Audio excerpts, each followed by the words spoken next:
성례 66문 성례에 관한 말씀입니다. 잘 정리를 하시고 성례가 우리에게 어떠한 유익과 하나님의 은혜가 담겨 있는지를 잘 간직하시면 되겠습니다. 어떤 학자가 로마 가톨릭에 대해서 이렇게 얘기했습니다. 로마 가톨릭은 요람에서 무덤까지다. 요람이 이제 아기 침대 요람이라고 하죠. 그러니까 로마 가톨릭은 아기 때부터 마지막 죽을 때까지 모든 것을 이제 자기네들의 어떤 교리 속에 매여 있게 한다. 뭐 이런 의미입니다. 쉽게 말해서 어떤 한 사람이 로마 가톨릭에 가입되어 있다면 로마 가톨릭의 잘못된 어떤 그런 교리 속에 계속 죽을 때까지 매여 있게 된다. 이렇게 좀 비판적으로 말을 한 것입니다. 그래서 이 어떤 것을 두고 이런 말을 한 거냐면 이제 로마 가톨릭의 이제 7성례, 우리는 두 가지의 성례가 있다는 것을 성경이 증거하고 있고 배웠습니다. 그러나 로마 가톨릭은 7개의 성례가 있습니다. 그래서 이 7개의 성례를 하지 않으면 로마 가톨릭은 구원받는 데에 상당한 지장을 초래하기 때문에 그래서 구원을 받지 못하고 연옥으로 가고 뭐 이런 식의 교리들이 있기 때문에 이 7개의 성례로 요람에서 무덤까지 이 교인들을 이렇게 묶어 놓는다라는 뜻으로 그런 비판적인 말을 한 것입니다. 그 7개의 성례는 제가 말씀드리면 첫 번째는 세례성사, 세례죠. 우리가 말하는 세례. 이거는 성경에 나온 세례입니다. 그리고 이제 두 번째는 성체성사, 성체 말 그대로 성만찬, 거룩한 예수님의 몸 성체, 성만찬. 여기까지만 이제 용어는 다르지만 우리와 같은 것입니다. 세례와 성찬이죠. 그리고 이제 추가적으로 5개를 로마 가톨릭이 5개 추가를 했습니다.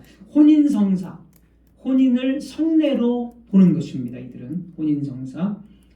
그리고 고해성사, 우리 영화 같은 데 많이 보죠. 신부에게 막 죄들을 다 고백하면 이제 신부가 용서해주고 이런 것들, 고해성사. 그리고 견진성사, 견진성사라는 것은 쉽게 말하면 이제 성령 충만의 어떤 의미입니다. 세례를 받은 이 교인이 교인에게 성령과 그의 선물을 주어서 신앙이 좀 더 성숙하는 단계, 이런 의미가 있습니다. 그래서 이 견진성사를 받아야 교회에서 봉사하면서 세상에 나가서 예수 그리스도를 증거할 수 있는 굳센 믿음과 용기를 갖는다라고 말합니다. 견진성사를 받아야 세상에 나가서 또 굳센 믿음과 용기를 얻는다. 이렇게 가르칩니다. 이게 이제 견진성사고, 그리고 이제 신품성사는 오늘날 우리로 말하자면 그 직분 받는 거, 뭐 장로 직분, 목사 직분, 이런 직분 받는 거, 이것을 신품성사라고 합니다. 그래서 사제나 가톨릭에서 사제, 주교 이런 성직자의 직분을 받는 것이라고 생각하면 되겠습니다. 신품성사. 그래서 이 신품성사를 받으면 이제 성직자가 되는 것이고 그리스도를 대신해서 신자들을 가르치고 다스리는 지위를 받습니다. 마지막으로 7번째는 이제 종부성사. 죽을 때에 얼굴에 이제 기름을 눈, 코, 입 이런 데 이마 이런 데다 기름을 바르면서 천국 갈 수 있도록 하는 의식입니다. 요즘에는 이제 병자성사 이렇게도 부릅니다. 그래서 병자들에게도 이렇게 시행을 합니다. 이렇게 종부성사에서 7가지 로마 가톨릭의 성례가 있습니다.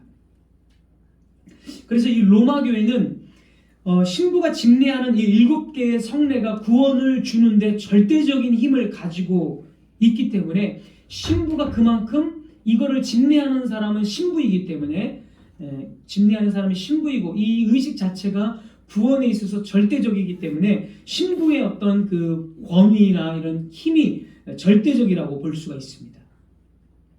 태어나서 유아 세례 받지 못하면 구원받는데 아주 지장이 있기 때문에 뭐 우리랑 똑같은 그 이름은 같지만은 사실 완전히 다른 그런 그 유아 세례입니다.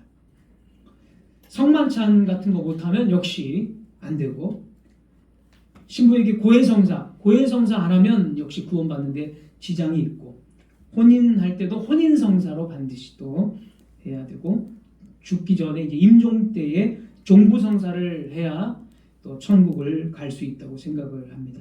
그래서 신부가 이런 걸 주관하기 때문에 신부의 어떤 힘이 절대적이고, 그래서 이제 요람에서 무덤까지다, 태어나서 죽을 때까지 신부에게 어떤 그 구원이 달려 있기 때문에, 신부가 구원을 뭐 이런 걸 베풀지 않으면 구원이 지장이 있기 때문에 신부의 힘이 절대적인 것입니다. 그래서 신부한테 잘못 보이면 사실 구원을 뺏기는 그런 의미가 되겠습니다.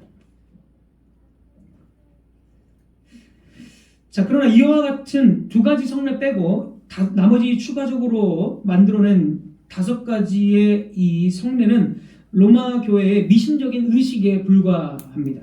성경은 절대로 그 5가지 의식들을 성례로 인정하지 않습니다. 자, 첫 번째로, 그래서 성경을 통해서 봤을 때 성례는 딱 2가지만 있다는 것입니다. 예수님께서는 우리에게 2가지만 인정하시고 명령을 하셨습니다. 성례는 이제 거룩 성자, 예식 예자를 써서 거룩한 예식이다라는 뜻이죠. 자, 주님께서 부활하신 후에 세례를 베풀어라고 분명히 말씀을 하셨습니다. 마태복음 28장 18절에서 20절. 마태복음 28장 18절에서 20절. 예수께서 나와 일러 가라사대 하늘과 땅의 모든 권세를 내게 주셨으니 그러므로 너희는 가서 모든 족속으로 제자를 삼아 아버지와 아들과 성령의 이름으로 세례를 주고, 분명히 세례를 주어야 한다라고 예수님이 명령을 하신 것입니다. 내가 너희에게 분부한 모든 것을 가르쳐 지키게 하라. 세례를 주고 모든 성경의 말씀을 가르쳐라. 예수님의 명령입니다. 그래서 사도들은 이 예수님의 명령을 따라서 온 세상에 나가서 복음을 전할 때 세례를 줌으로써 이 사람은 이제 거룩한 하나님의 백성이다라는 표시를 세례를 줌으로써 이렇게 드러냈던 것입니다.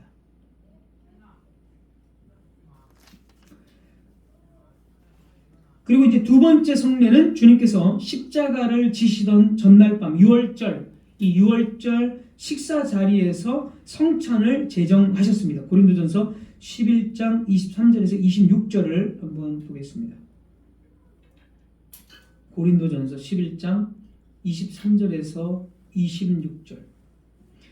내가 너희에게 전한 것은 주께 받은 것이니, 바울이 내가 너희에게 전한 것은 주께 받은 것이다, 주님께서 주신 명령이다, 이렇게 말하면서 곧 주 예수께서 잡히시던 밤에 떡을 가지사 축사하시고 떼어 가라사대 이것은 너희를 위하는 내 몸이니 이것을 행하여 나를 기념하라 하시고, 이것을 행해라 라고 주님께서 말씀을 하셨습니다. 성찬을 행해라는 거죠. 식후에 또한 이와 같이 잔을 가지시고 가라사대 이 잔은 내 피로 세운 새 언약이니 이것을 행하라 예수님께서 말씀하셨죠. 마실 때마다 나를 기념하라 하셨으니. 26절. 너희가 이 떡을 먹으며 이 잔을 마실 때마다 주의 죽으심을 오실 때까지 전하는 것이니라. 성경은 성찬도 주님께서 정하신 성례라고 말하고 있습니다. 로마 교회가 말하는 5가지 성례는 성경에서 명령한 적이 없습니다. 그래서 로마 교회의 그런 7성례는 잘못된 것이고 우리는 그런 것에 절대로 동의해서는 안 됩니다. 2번째, 그럼 성례의 기능 보겠습니다. 성례의 기능입니다.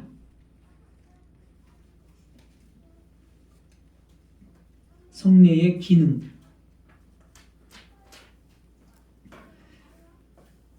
성례는 이제 3가지 기능을 가집니다. 2가지라고 할 수 있지만 좀 비슷해서 그냥 3가지로 하겠습니다. 성례는 3가지의 기능이 있습니다. 첫째는 표시의 기능입니다. 표징이라고 성경에서는 표징이다, 표시다 이렇게 표현을 합니다. 표시. 우리 교리문답을 보시면 첫 번째 줄 보시면 성례는 복음 약속의 눈에 보이는 거룩한 표다, 표, 표라고 표시라고 말합니다. 쉽게 말해서 하나님께서 약속하신 것이 무엇인지 말로 하지 않고 그림으로 극화, 마치 연극을 보듯이 극화됐다. 설교가 말로 하는 선포라면 복음을 선포하는 것이 이제 설교는 말로 하는 거지만 성례는 복음을 선포하는데 눈에 보이도록 극화한 것이다. 사파다 이렇게 보는 거죠. 우리가 책을 보면 가끔씩 사파들이 그려져 있죠. 그 책의 내용에 관련된 사파다 이렇게 생각을 하시면 되겠습니다. 세례라는 것은 아까 말한 대로 세례를 받음으로써 이게 무슨 표시죠? 내가 이제 예수 그리스도의 제자됨의 표시가 이 세례를 받을 때 나는 이제 세상에서 사는 존재가 아니라 옛사람이 죽고 예수 그리스도의 죽음과 부활에 참여한 새 생명을 가진 표시로서 이제 세례를 받는 것이죠. 물이 뿌려질 때 여러분 물이 머리 위로 뿌려진다는 것은 죽음을 상징한다. 예전에 말씀드렸죠. 물이 머리 위에 뿌려질 때 나는 죽었다라는 거죠. 예수 그리스도와 합하여 십자가에서 나는 죽었다. 그리고 예수 그리스도의 부활과 합하여 나는 다시 새 생명으로 부활했다. 그래서 옛사람이 아닌 이제 새로운 새 피조물이다. 성경이 이렇게 말하고 있습니다. 그래서 물이 뿌려지는 그림을 우리가 보면서 나는 예수 그리스도와 함께 장사되었구나. 그리고 새롭게 태어난 존재구나라는 것을 우리가 세례를 받을 때 눈으로 보게 됩니다. 그 다음에 물이 뿌려진다는 것은 무슨 의미입니까? 씻겨진다는 거죠. 씻겨진다는 거. 물이라는 것은 씻어주는 정화의 역할이 있습니다. 그래서 물을 우리의 머리 위에 뿌릴 때 나는 나의 죄가 씻겨졌다는 것을 그림으로 우리가 딱 보게 됩니다.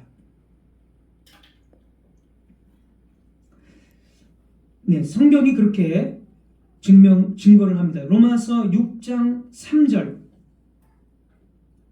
로마서 6장 4절입니다. 4절 보면 세례를 죽음과 부활로 설명을 합니다.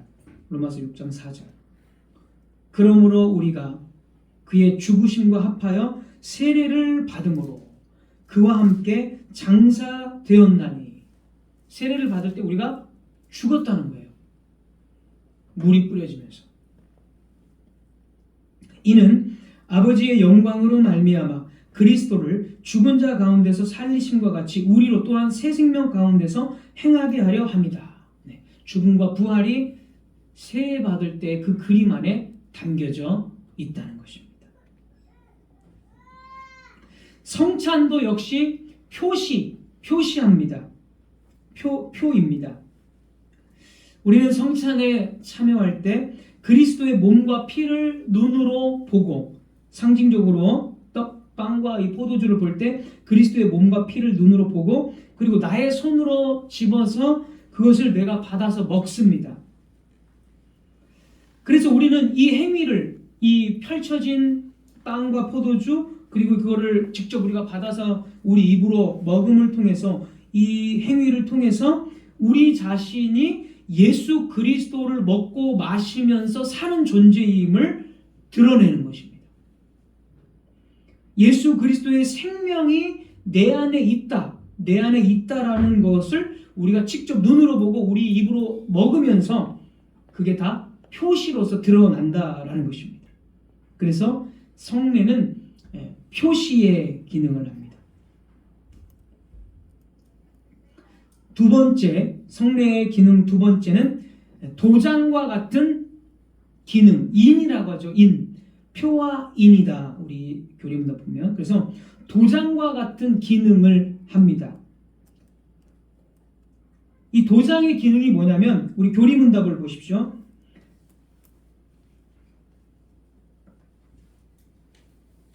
두 번째 줄 중간부터 보시면 하나님께서는 그 부분입니다. 두 번째 줄 중간 하나님께서는 복음 약속을 우리에게 훨씬 더 충만하게 선언하고 확증하십니다.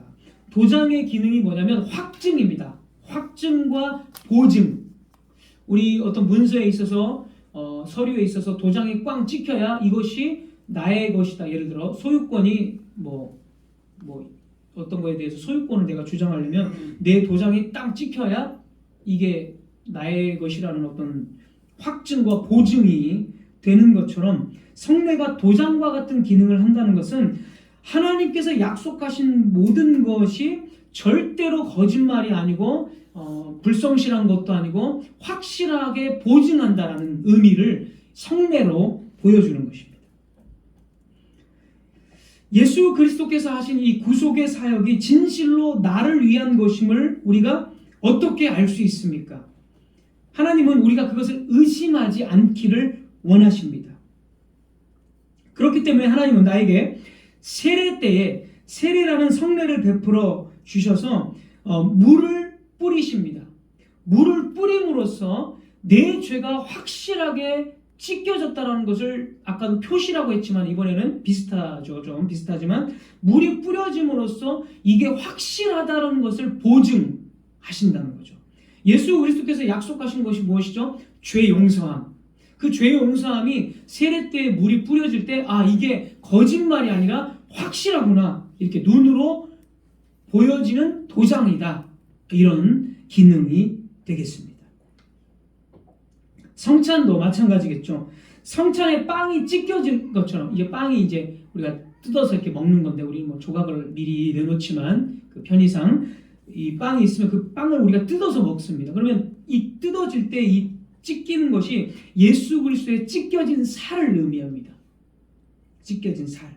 그래서 성찬에 빵이 찢겨진 것처럼 그리스도의 몸이 십자가에서 진짜 확실히 찢겨졌고 우리는 눈으로 그걸 못 봤잖아요. 2000년 전이니까. 그러나 성찬의 빵이 찢겨진 것처럼 예수 그리스도의 몸이 십자가에서 진짜 채찍으로 맞고 못에 찔려서 찢겨졌고 그 다음에 포도주를 먹을 때에 예수 그리스도의 피가 진짜 나를 위해 흘려졌다라는 것을 성찬 시에 우리가 눈으로 보고 직접 내 손으로 받아 먹으면서 이 약속은 예수 그리스도가 그때 그렇게 죽으시고 부활하셨기 때문에 이 약속은 확실한 보증이다 라는 것을 성찬이 보여주는 것입니다. 세례와 성찬이 이 모든 것들을 보증한다는 것입니다. 성례의 기능 세 번째, 믿음을 강화시킨다라는 것입니다. 믿음을 강화한다. 이것은 오늘 교리문답은 아니고 지난주 65문답에 나와 있습니다. 65문답 제가 읽어드리겠습니다. 지난주 65문답 성례들을 사용하여 믿음을 강하게 해주시는 분이십니다. 이렇게 나와 있습니다. 우리는 말씀의 기초에서 우리의 구원을 확신하며 하나님이 약속하신 것을 굳게 믿게 됩니다. 그리고 더 나아가서 그 말씀을 성령께서 내 안에 역사하셔가지고 그 말씀이 내 것이 되었다라는 것을 역시 또 믿게 됩니다. 그러면 우리가 구원을 확신하고 하나님께 대한 믿음을 굳게 함에 있어서 이것으로 충분할 것 같습니다. 그런데 충분하지가 않다는 것입니다. 이 말은 성경의 증거가 불충분해서 또는 성령님의 역사가 불충분해서 그런 것이 아니라 말씀의 증거나 성령의 어떤 역사는 충분합니다. 충분하고 신뢰할 만한 것임에도 불구하고 거기에 문제가 있는 것이 아니고 문제는 우리의 연약함, 인간의 연약함과 무감각함으로 인해서 말씀만으로는 잘 믿지 못하기 때문에 하나님께서 성례를 추가적으로 허락하셨다는 것입니다. 성령의 역사와 성경의 증거는 충분하고 완전합니다. 그러나 문제는 우리 자신이 연약하고 잘 깨닫지 못하기 때문에 우리의 연약함을 배려하셔서 성례를 믿음을 강화시키는 장치로 주셨다는 것입니다. 이해하시겠죠? 이러한 인간의 연약함에 대해서 칼빈은 이렇게 이야기했습니다. 인간의 연약함에 대해서 칼빈은 이렇게 말했습니다. 제가 읽어드리겠습니다. 성례에 의해서 하나님께서는 우선은 우리의 무지와 우둔함에 다음에는 우리의 연약함에 대비하신다. 그러나 정확하게 말한다면 성례는 하나님의 거룩한 말씀을 확인하기 위해서 필요하기보다는 그 말씀에 대한 우리의 믿음을 확립하기 위해서 필요하다. 우리의 믿음을 확립하기 위해서 필요하다. 우리의 믿음은 연약해서 각종 수단을 사용하여 사방으로 되어주고 받쳐주지 않으면 떨리고 흔들리며 비틀거리다가 결국에는 무너지고 만다. 우리 믿음이 너무 연약하기 때문에 성례라는 확실한 보증을 통해서 복음의 약속이 거짓이 아니다 는 것을 확증하고 표시하는 것입니다. 이렇듯 성례는 하나님께서 우리의 연약함을 위해서 주신 은혜의 손길입니다. 자, 그러면 이 어떻게 믿음을 강화시키는지 성경에서 이제 기드온의 예를 제가 들면서 설명을 좀 드리겠습니다. 어떻게 기드온의 믿음을 성례가 강화시켰는지가 이제 잘 드러납니다. 우리가 잘 들었듯이 예전부터 기드온의 이야기를 알듯이 하나님께서 기드온에게 기드온 당시 이스라엘이 미디안 족속에게 압제당하고 있었습니다. 그래서 미디안 족속이 농사 지은 것이 있으면 다 빼앗아가 버렸습니다. 계속 괴롭힘을 당했습니다. 그럴 때 하나님께서 기드온에게 나타나셔서 너는 큰 용사다. 네가 미디안과 싸워서 이스라엘을 구원할 것이다 라고 하나님께서 먼저 말씀을 주셨습니다. 그러나 기드온은 굉장히 위축된 상황이었고 이스라엘이 지금 이미 힘이 없는 상황이었기 때문에 하나님께 이렇게 말합니다. 사사기 6장 15절. 기드온은 굉장히 위축된 상황에서 내가 무슨 큰 용사입니까? 나는 베냐민 지파의 뭐 아주 작은 사람입니다. 뭐 이런 식으로 이야기를 합니다. 므낫세 중에. 사사기 6장 15절. 그러나 기드온이 그에게 대답하되 오 주여 내가 무엇으로 이스라엘을 구원하리이까? 보소서 나의 집은 므낫세 중에 극히 약하고 나는 내 아버지 집에서 가장 작은 자니이다. 자기가 너무 작고 약한데 내가 무슨 힘으로 그 미디안이라는 족속을 쳐서 구원하느냐. 굉장히 지금 위축되어 있습니다. 불신은 아닙니다. 불신. 아예 말씀 자체를 못 믿는 것이 아니라 하나님을 믿지만은 믿음이 너무 위축되고 약해져가지고 내가 이렇게 작은데 내가 뭘로 한다는 거죠? 뭐 이런 뉘앙스가 됩니다. 자, 그래서 이제 기드온은 이렇게 말합니다. 그러면 내가 미디안과 싸워서 이길 수 있다라는 지금 하나님이 주신 이 말씀이 진짜고 확실하다라는 보증을 주십시오라고 또 요청을 합니다. 확실한 보증 이걸 주십시오. 믿음이 연약하니까 보증과 표징이 필요한 거예요. 표시가 성례처럼. 자, 17절에 이렇게 말합니다. 기드온이 그에게 대답하되 만일 내가 주께 은혜를 얻었사오면 나와 말씀하신 이가 주 되시는 표징을 내게 보이소서. 사사기 6장을 보면 기드온은 두 가지의 표징을 구합니다. 두 가지의 표징. 첫 번째 표징은 제가 생략하고 두 번째 이 주신 표징에 대해서 어떻게 기드온이 믿음이 강화됐는지 한번 보겠습니다. 자, 두 번째 표징을 살펴보면 37절, 사사기 6장 37절입니다. 보소서 내가 양털 한 뭉치를 타작 마당에 두리니 만일 이슬이 양털에만 있고 주변 땅은 마르면 주께서 이미 말씀하신 같이 내 손으로 이스라엘을 구원하실 줄을 내가 알겠나이다 하였더니. 양털 그 표징 아시죠? 양털이 있으면 양털에만 이슬이 적시고 나머지 땅에는 이슬이 안 적시는 표징. 이거를 구한 겁니다.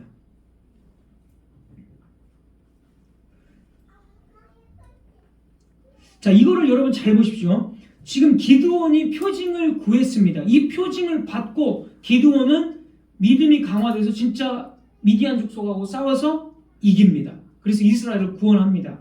그러면 이 표징이 어떻게 기드온의 믿음을 강화시켰을까? 우리는 이거를 좀 살펴보는데, 자, 여기서 기드온이 구한 표징을 어떤 의미, 어떻게 해석을 해야 될까요?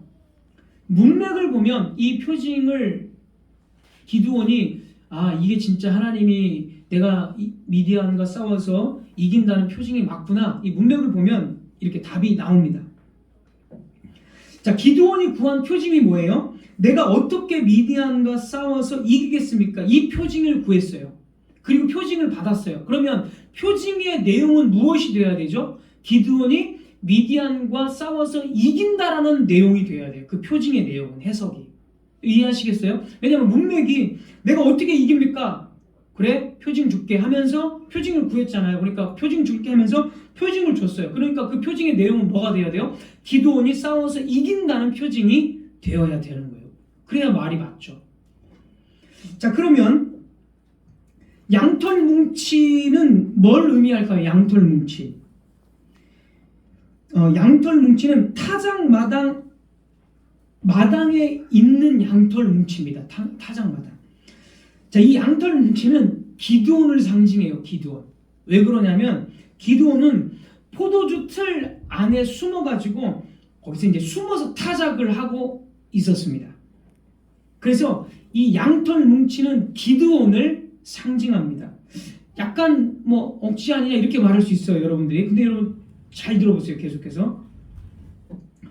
자, 물과 이슬은 무엇을 의미합니까? 성경에서 물과 이슬은 굉장히 좋은 이미지고, 물이라는 것은 여러분 많이 나왔잖아요. 광야에서 물이 샘솟고 다 구원의 이미지고, 특별히 이슬이나 물은 또 성령과 관계가 돼 있습니다. 왜냐하면 성령의 씻음, 다 이게 성령의 역사잖아요. 성령의 사역 중에 하나가 물로 씻고 뭐 이런 거잖아요. 그래서 물과 이슬은 성경에서 성령의 사역과 관계되어 있고 하나님의 어떤 축복을 상징합니다. 대표적인 게 시편 133편 3절.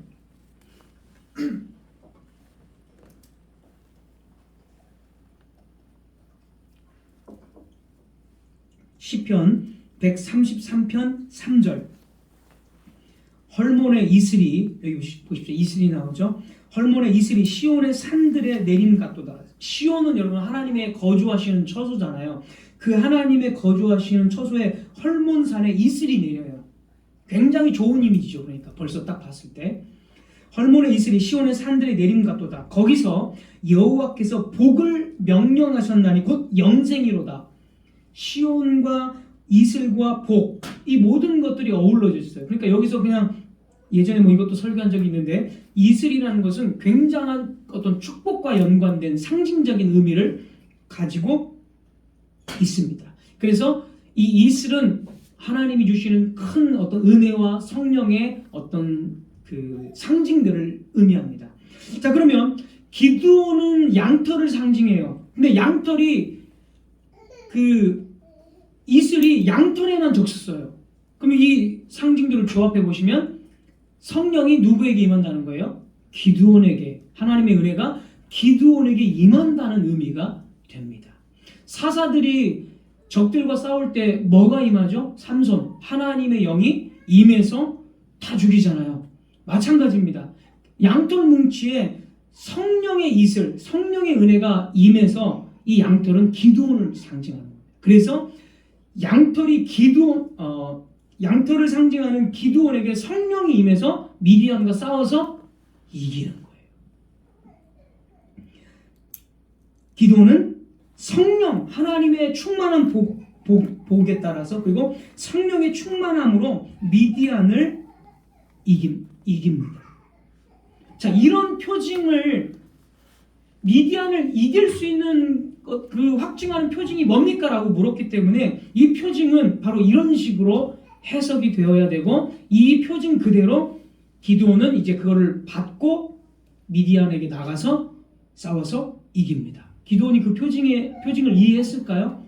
이해했죠, 당연히. 왜냐하면 성경이 말하는 바들을 이해하고, 확실하구나. 내가 미디안과 싸워서 확실히 이기는구나. 왜냐하면 하나님의 영이 나와 함께 한다라는 것을 표징으로 봤잖아요. 완전 기적이잖아요. 주변 땅은 메말라 있는데 양털 뭉치에만 적셔졌으니까 이런 기적이 어떻게 일어납니까? 그러니까 하나님께서 성령으로 하셔서 나를 이기게 하시는구나. 이 표징을 이해하고 미디안과 싸워서 이제 이기는 겁니다. 자, 우리는 이 사건을 통해서 표징으로서 분명히 위축된 기드온의 믿음을 강화시키셨다는 것을 알 수가 있습니다. 기드온 이 본문에서 행해졌던 기적이 바로 성례입니다. 성례. 하나님의 말씀이 주어졌고 그 말씀이 과연 실행된다는 것을 보여주면서 기드온은 믿음이 강화되었습니다. 자, 하나님의 말씀은 그 자체로도 충분한 것이지만 기드온도 우리도 다 그냥 연약한 육신을 입고 있기 때문에 인간이기 때문에 눈에 보이는 표징이 필요했습니다. 하나님께서는 기드온에게 그 증거를 허락해 주셨습니다. 자, 그래서 이 성례 우리가 시행하는 세례와 이 성찬 역시 기드온이 보았던 표징과 똑같은 기능을 가지고 있습니다. 이 성례를 통해서 우리는 예수 그리스도께서 2000년 전에 확실히 죽고 찢기시고 그리스도께서 정말 내 안에 이 모든 것들을 적용시키신다는 것이 확실하다는 것을 우리는 알 수가 있는 거예요. 그래서 우리는 성례를 시행함에 따라 믿음이 강화되는 것입니다. 이거는 여담이지만 기드온의 사건을 가지고 여담이에요. 그냥 기드온의 사건을 그대로 가지고 와서 오늘날 우리가 기도할 때 내가 다니는 길에만 비가 안 오고 다른 길은 비가 오고 이런 식으로 기도하면 당연히 안 되겠죠. 네. 왜냐하면 이런 표징은 다 예수 그리스도의 십자가의 죽음과 부활로 인한 세례와 성찬의 표징으로 다 성취되어졌기 때문에 그렇게 문자 그대로 딱 가져와 가지고 기도하면은 안 된다는 거죠. 네. 성경에 있는 내용들을 엘리야는 불병거 타고 하늘로 막 올라가잖아요. 그런 거 우리가 기도 안 하잖아요. 그렇게 기도하면 안 되죠. 네. 엘리야의 불병거 그냥 바로 생각나는 게 예수 그리스도의 승천이잖아요. 엘리야의 불병거 올라가는 거. 그런 식으로 다 예수 그리스도의 사역 안에서 성취되었기 때문에 우리는 절대 그렇게 기도해서는 안 됩니다. 다 예수 그리스도 안에서 우리가 늘 복음 설교를 듣듯이 복음을 듣고 복음 안에서 이제 적용을 우리가 하고 해야 되는 것입니다. 자, 그래서 이런 식으로 기드온의 믿음을 강화시켰습니다. 마찬가지로 우리도 똑같습니다. 이 세례와 성찬을 통해서 선포되는 이 말씀이 정말로 확실하다는 것을 우리는 눈으로 또 우리 손으로 우리 입으로 받아 먹으면서 우리는 확신해야 되는 것입니다. 세 번째, 성례를 구성하는 것. 세 번째, 성례를 구성하는 것은 세 가지입니다. 역시 세 가지. 성령, 말씀, 그리고 이제 외형적으로 실행하는 그 표징, 실제로 하는 그 성례, 의식. 성령, 말씀, 실제적인 그 성례의 시행. 이 세 가지가 성례를 구성합니다. 자, 성령, 첫 번째 성령은 성례가 나타내는 것을 불변하도록 확실히 인치시고 역사하십니다. 성령께서 성례 가운데. 이게 성령의 역할이고요. 성령께서는 성례가 나타내는 것을 불변하도록 보증하시고 참여하는 자에게 역사하신다. 믿음이 강화되도록. 그게 성령의 역할이고요. 그래서 이 성령의 어떤 은혜와 역사가 없다면 그냥 하나의 어떤 세레모니에 불과하죠. 이 성찬이라는 것, 성례라는 것이, 세례와 성찬이라는 것이. 두 번째는 말씀. 여기서 말씀이라는 것은 복음입니다. 복음. 참된 복음, 그리고 성례에 대한 복음 안에서의 설명.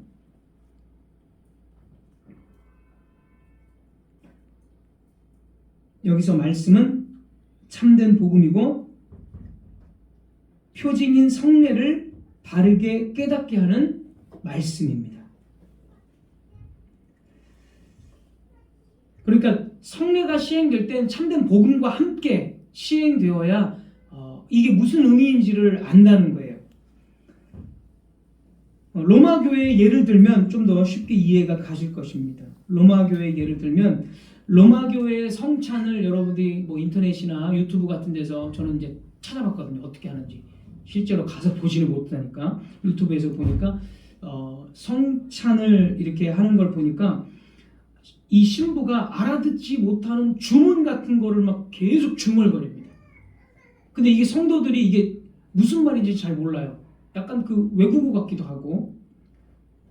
그리고 막 굉장히 복잡합니다. 막 이렇게 기도했다 저렇게 기도했다가 뭐 고개를 숙였다가 뭐 떡과 포도주를 높이 들어 올렸다가 뭐 또 계속 중얼거리고 기도를 드리고 막 여러 가지 복잡한 의식들이 있습니다. 무슨 말인지 하나도 모르겠어요. 그런 거를 이해하시면 되겠습니다. 알아듣지도 못하는 미신적인 의식을 막 갖다 붙여서 굉장히 복잡하게 로마 교회가 만들어놨는데 그런 것이 아니라 참된 복음의 선포와 복음으로 이렇게 설명하는 것이 필요하다. 이거를 지적하는 것입니다. 로마 교회처럼 그렇게 할 필요가 전혀 없고 오히려 그런 것은 참된 그런 성령 의식이 아니다라는 것이죠. 그래서 로마 교회 교인들은 무슨 말인지도 모르고 그냥 멍하니 보고만 이게 있습니다.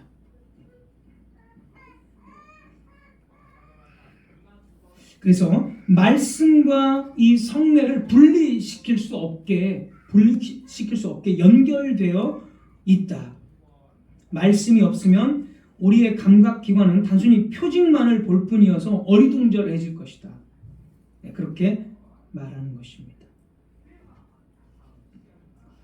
따라서 우리는 성례의 말씀을 들을 때 목사가 분명한 음성으로 선포하는 그 약속이 성도들의 손을 잡고 표징이 가리키며 지시하는 곳으로 인도한다는 것을 알아야 합니다. 자, 말씀을 맺도록 하겠습니다. 오늘 성례에 대해서 3가지 간단한 말씀을 들었는데요. 칼빈은 16세기 당시에 성례가 다른 여러 가지 의식들에 짓눌려 있다라고 말했습니다. 로마 교회가 2가지 성례 외에 나머지 5가지 성례를 추가시켜서 여러 가지 의식들을 만들어낸 것에 대해서 칼빈이 비판한 것입니다. 로마 교회는 2가지의 성례로만 만족하지 않았습니다. 그래서 뭔가 임팩트가 있는 무언가를 계속해서 자꾸 만들어냈습니다. 하지만 이런 상황은 16세기 상황은 오늘날 우리의 시대에도 다르지 않습니다. 성례가 우리의 믿음을 확고하게 한다고 강화시킨다라고 믿는 사람들이 한국 교회에 얼마나 될까요? 거의 없을 것입니다. 오히려 한국 교회 교인들은 성례가 믿음을 강화시키는 장치가 아니라 성례는 사실 별로 쓸데없고 오히려 뭐 세족식 같은 거 그것도 하나의 극화잖아요. 사실 그거 할 필요가 전혀 없거든요. 세족식도 다 예수 그리스도의 그 사역을 다 표현하는 것이기 때문에 나중에 설교할 기회가 되면 세족식에 대해서도 제가 설교하겠지만 다 예수 그리스도의 사역을 다 설명한 것인데 이제 그거를 한국교회가 세족식을 해가지고 이렇게 쭉 눈에 보이도록 되게 이제 성례처럼 극화잖아요. 그것도 극이잖아. 하나의 극. 이런 것을 통해서 더 믿음을 강화하고 감동시키고 성도들이 이제 은혜를 받았다고 이야기를 합니다. 성례는 아시다시피 우리도 예전에 해봤지만은 그냥 추도식처럼 그냥 어떻게든 이렇게 슬픈 감정을 만들게 해가지고 슬픈 감정을 쏟게 만들고 그래서 영상 예수님의 고난당한 영상 틀어주고 그렇게 해가지고 굉장히 슬프게 추도식처럼 진행을 하는 것을 여러분들이 다 경험했습니다. 그러나 성찬 같은 거 보면 이게 슬픈 게 아니거든요. 제가 읽어드릴 멘트를 보면 여러분 슬픈 게 아니잖아요. 막 정말 하나님 나라의 잔치고 양식이고 함께 우리가 하나 되는 것이고 이런 멘트들을 여러분 제가 계속 막 하잖아요. 절대 슬픈 게 아니거든요. 근데 한국교회 성찬하는 거 보면 추도식 말 그대로 그냥 어떻게든 감동을 줘야 되고 영상 틀어야 되고 이런 식으로 그런 방식으로 믿음을 강화한다고 생각을 하고 있다는 것이죠. 세족식 같은 것도 마찬가지고 기존에 여러 가지 또 간증, 찬양 집회 이런 것들이 믿음을 강화시키는 장치라고 생각을 합니다. 물론 이제 우리처럼 시편 찬송을 하는 게 아니라 말하는 CCM, 복음성가 이런 것들이 성도들의 어떤 믿음을 강화시킨다라고 다 생각을 합니다. 그게 아니라는 거죠. 네. 절대로 CCM 같은 그런 것이 아니라 또 어떤 사람의 간증 이런 것이 믿음을 강화시키는 것이 아니라 오히려 그런 것들은 참된 믿음을 갖지 못하도록 막고 있는 것이다. 여러분 그렇게 생각하시면 되겠고, 믿음을 강화시키는 것은 오직 복음, 그리고 그 복음을 눈에 보이도록 펼쳐놓은 성례, 이 성례가 믿음을 강화시킨다고 분명히 성경과 교리문답이 이야기하고 있습니다. 우리는 이것을 믿어야 됩니다. 성례가 나는 아무리 참여해도, 성찬을 참여해도 내 믿음이 강화되는 것을 나는 못 느끼겠는데요. 그건 자신의 문제지 성례 자체의 문제는 아니라는 거죠. 우리가 어떻게 성례를 참여하고 어떻게 예배를 참여하는가, 나의 태도와 나의 어떤 불신앙의 문제가 있는 것이지 성례 자체에는 전혀 믿음을 강화시키는 데 있어서 문제가 없다는 것입니다. 우리는 이 사실을 믿어야 됩니다. 하나님께서는 인간의 처지를 살피셔서 말씀을 빛나게 하며, 성례는 말씀을 빛나게 하는 것입니다. 말씀을 빛나게 하며 우리의 믿음을 튼튼하게 하기 위해서 성례를 주셨습니다. 이것은 전적으로 하나님의 은혜요 배려입니다. 하나님을 사랑하는 사람은 하나님께서 주신 귀한 배려를 감사함과 믿음으로 받는 사람입니다. 우리는 성례를 매우 중요하고 강력한 수단으로 여겨야 합니다. 교회 안에서 우리의 믿음을 위한 중요한 수단으로 이 성례들을 받아야 합니다. 하나님께서 우리 교회 위에 참된 성례들을 세우시기를 소망합니다. 그것은 성도들이 바른 의식으로 세워질 때 가능한 것입니다. 하나님께서 오늘 말씀을 통하여 우리에게 참된 성례에 대한 바른 인식을 주셨기를 바라며 이 말씀을 듣고 순종하는 여러분들에게 큰 은혜가 있을 줄로 믿습니다. 기도하겠습니다.